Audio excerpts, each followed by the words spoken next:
Hi and welcome back to the Ruby Tuesday. My name is Ruben and today I'm going to be talking about Prime Video's new animated series of 15 shorts, which is from the mind of Tim Miller and is called Secret Level, which has original stories set within the worlds of iconic video games. I won't be doing spoilers, but I will talk about each to give you a little of what to expect while reviewing each episode. I will give my score at the end along with my top 3 of this season. So thanks for joining me. Don't forget to join Movies and Munchies and I's Discord called The Bearded Ones. The link will be on the screen now and in the description.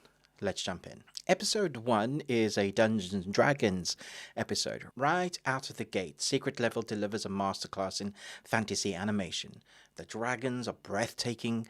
This episode redefines what we think of these mythical beasts, giving us everything from molten lava-fused wyverns to crystalline sky soarers. The voice acting adds depth to the adventures as they grapple with choices straight out of a dice roll. The score is heavy with orchestral and choral arrangements, which feels like a live-action campaign coming to life. And if you've played Baldur's Gate, which I have for too many hours, or Neverwinter Nights, then this is like stepping back into one of those worlds, only with a 2024 polish. It really is epic and a really great start for these 15 episodes. Unfortunately, this will be a theme in these episodes, left wanting more or ending too soon. Episode 2 is Sifu. This one's a knockout. Literally, imagine True Detective's gritty philosophy layered over material arts choreography that could rival John Wick's fighting style without the guns. This is a meditative, action-packed homage to martial arts and obviously the game Sifu, blending gritty realism with philosophical undertones. The animation is crisp, blending neon backgrounds with fluid character motion, and the voice of the wise, weathered master grounds it emotionally. The score leans into traditional Asian instruments with a modern twist, mirroring the game loop of Sifu: fight, fail, grow, repeat. It'll probably be a standout for fans of martial arts games and narrative depth. It is also sort of a trailer for the game Sifu. Episode 3, New World, Once and Future King. The human lands harder than an axe in a pirate's skull. Arnold Schwarzenegger, who is voicing a grizzled yet oddly regal adventurer in the New World universe, is pure genius. Whoever cast him for this role knew exactly what they were doing. The animation is slightly cartoony with exaggerated character designs that give it a swashbuckling charm.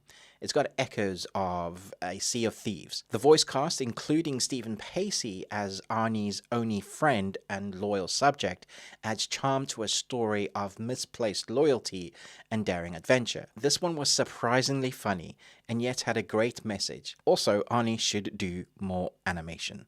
A lot more. Episode 4 is Unreal Tournament. This is Gladiator meets Ex Machina on acid. The visuals are hyper-stylized with glowing battle arenas and combatants that feel ripped straight out of Unreal Engine and Tron, adding layers to the morality of virtual carnage.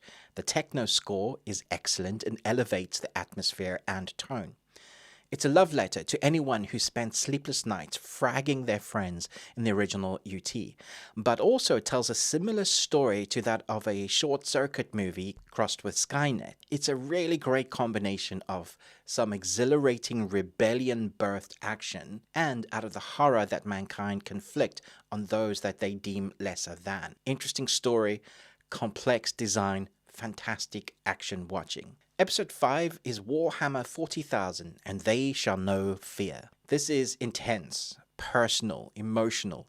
This one punches above its weight class. I was surprised at how good this one was. Voice acting captures the brutal ethos of the 40k universe. The animation lends heavily into gothic aesthetics with towering cathedrals and desolate battlefields. The philosophical undertones about how far a parent's choices ripple across generations hits really hard. Fans of Dawn of War or Space Marine will feel right at home here. The action here is brutal and precise. You feel every punch and every slice through your screen. They're inspiring to watch. Surprisingly, this episode has a lot more heart as well. Miller had a very personal story with this story, which was the death of his father while making this episode. He's been wanting to make a 40k episode of some kind for a long time and got his hands to dip into this one, put all his kind of soul and effort into it. And I felt that. I felt that emotional intensity of fatherhood as well. Episode 6, Pac-Man. Okay, so this one was bonkers. It was crazy. It's a surreal, satirical reimagining of Pac-Man that blends nostalgia with dark humor. Emily Swallow as Puck is brilliant. Their art style is whimsical but also airy, with this labyrinthine maze and art design that makes the world created feel authentically alive. It's less about chasing ghosts and more about learning how to better yourself through repetition. Think Wreck-It Ralph meets Black Mirror. It was pretty dark in places. I was very surprised with where they went with this one. I'm a big fan of Pac-Man. I've played a lot in my lifetime, but I like the idea of it. It just also didn't quite feel like Pac-Man, and you'll know what I mean when you see it. Episode 7 is Crossfire, Heat in a Hurricane. We watch a mercenary and their squad through war-torn cityscapes. The animation is gritty. Explosions, gunfights, and the chaos of Crossfire feels authentic. If you were playing a game like this, it feels like things would sort of happen in this intense nature. The score is a mix of adrenaline-pumping beats, which amplifies the action. If you love tactical shooters, this episode is going to be your dopamine hit. However, what surprised me was the level of morals the story tapped into. Each side thinks that they are the good guys, with a common statement from the characters saying, "I'm not the bad guy." If you are a gamer of these types of games, then you've captured the flag or defended it and been on both sides. You will always think that the players coming at you with hate and fury are the evildoers. They must be put down, which is what you're feeling, which is what they are also feeling. This episode taps into that moral dilemma and has some fun with it. It was great to watch some of the psychology being played out with this at a super surface level. Episode 8, Armored Core. Keanu Reeves should be enough of a reason to watch this one, and then if you're a fan of Armored Core, well, you'll probably be in heaven. A seriously messed up human being, leagues ahead of almost everyone who controls mechs, makes this for a really riveting episode. The story is intense, with the action pulling no punches. It also tries to sneak in some depth into it, but we don't get much of that. Keanu Reeves' voice adds a layered dimension to the narrative I wasn't expecting. Of course, his name is the draw, so it's the selling point for this episode. But his name is the draw for good reason. He's no stranger to voice acting in games and obviously loves a bit of science fiction because you've seen some of his movies like The Matrix. But here I felt like he got dipped into the darker side of Neo, which was fun. Again though, this story felt like it had just gotten going when it ended. Episode 9, The Outer Worlds. This is a sci-fi retelling of The Given Tree, and it works for the most part. Brennock O'Connor's voice work as Amos, who's a test subject, ties perfectly into the animation style, emphasizing similar creations from the game. It's melancholy yet hopeful, with a story that questions the loss of humanity when we are just tools. There are themes of love and drinking the Kool-Aid, which are touched on a bit. Fans of The Outer Worlds will find much to like in this episode. The world design feels lived in, and it made me want to pick up the game again because it's been a long time since I've played in that world. It is a somewhat sad story though, but it fits the narrative rather well. Episode 10, Mega Man. An origin story with heart. This reimagining of Mega Man adds emotional depth to the character's creation. The animation shines with vibrant, nostalgic colors. The action sequences are kinetic, perfectly mirroring the side-scrolling chaos of the games. It's a must watch for classic Mega Man fans, and a fantastic taste of what is possible in the Mega Man universe if animation and the love of a story are applied to it. Sadly, it's very short and leaves me wishing we had a whole series like this. Episode 11, Exodus Odyssey. Miller describes this as Jack London's Odyssey to the North with time travel. It is a story of a mechanic chasing his daughter across the cosmos to save her from the adventure she is having, to save her from the adventure that might kill her. I like this one a lot. It's got a lot of heart. The space travel timey-wimey things might boggle your mind a bit, but the short time we spend with these characters is very enjoyable, almost to the point of caring for them. This one is about the poetry of love and fatherhood. It's about the survival and the passage of time. The time travel elements are mind-bending, and the art style combines the naturalistic and dreamlike places and photorealistic to give us a sense of grounded quality. There is a tactile feeling to the spacesuits, and yet everything in this universe is super advanced. The space battles and sequences are well done to create a sense of tension. I felt for the dad in this one. I resonated with his story as a parent. There's a sense of you have to let your children go to do what they need to do, but you also want to helicopter parent to stop them from making wrong decisions. The balance between that as a parent is explored here in a far more drastic measure. Episode 12 is Spelunky. Tamsin Muir brings her quirky touch to this one. The animation is whimsical with a hand-drawn style that captures the chaotic charm of the game. Ariana Greenblatt voices a daring adventurer whose every misstep could lead to her doom, and does. It's funny, it's unpredictable, and utterly spelunky. I felt the pain of this roguelike game in this animation, which also reminds me a lot of Indiana Jones. It's good fun and painful at the same time.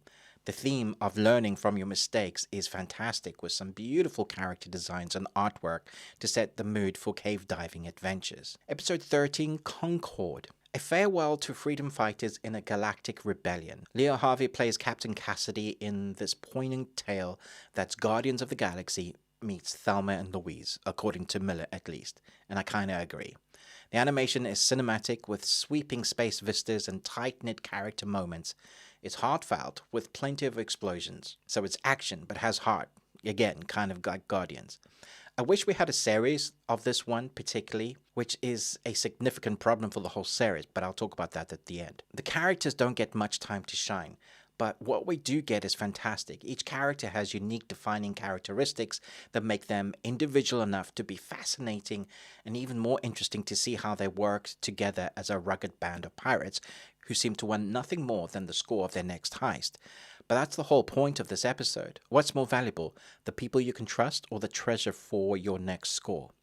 There's a narrative game of an idea here that I'd like to play, just like the Guardians of the Galaxy game. So it does kind of exist. Episode 14, Honor of Kings. This one is operatic. Ingrid Bergman's episode. And then we have episode 15, Playtime. The finale is everything I hate about big companies influencing movies, series, and games. It is pitched as a love letter to gaming that combines everything that the series stands for. The animation shifts between styles and reflecting each iconic gaming era. It's nostalgic, yet reeks of, hey, buy this game. It just feels like a massive advert for their games, rather than an actual love letter to the games represented and the gamers the logline claims it is for. So my verdict. Secret Level is ambitious, heartfelt, and visually stunning in places. Whether you're a casual gamer or a die-hard fan, there's something here for everyone. From the voice cast to the animation styles, it's clear that there is some heart within the creativity of these episodes. But for me, I really hoped for more. There are a few high points and episodes in this series, but many of them left me wanting more. Not that that is bad, but when the shorts feel like it has no ending and just ends, that's a problem. When the game you are handling has heart and gut punches, but your animation does not reflect that, that too is a problem. Overall, I had fun with this. Although Love, Death and Robots, especially seasons 1 and 3, are better than this for me. Let me know your ranking of these once you've seen them, and which is your favorite. For me, the Warhammer episode was the best of the bunch. From the fighting to the story and its heart, it did everything I wanted it to do. It was great to see Titus again. My second favorite would be the one with Arnie, because it was just so unexpected. Combined with his character design and great comedic lines and delivery, it was really enjoyable to watch. I did laugh out loud a few times. It reminded me that Arnie does not just do action, but also comedy. In the number 3 spot, I'd place Spelunky. This one was well executed. The idea of roguelike games combined with learning similar to Sifu was great, and the animation style was beautiful. I'm going to give Secret Level 3 out of 5 Nicolas Cages. You got one. I've seen some reviews that shit all over this series, and while they are entitled to their opinions, I can't help but feel that they needed to look at the broader lens of this creative project. It's 15 individual stories, Each episode and title has to tell a story within the animation style of the game that they are covering. This may be easier for some games, but for most, telling a story for a game in under 20 minutes is an incredible feat. Also, the amount of time and love that has gone into the animation is very evident. While a few of the episodes left me wanting more from them, there are standouts and those that are good. Of course, everyone's taste and rankings will be different, but for my 2 cents, this is well worth a watch. Let me know your thoughts in the comments below, and as always, remember, live long and Tuesday.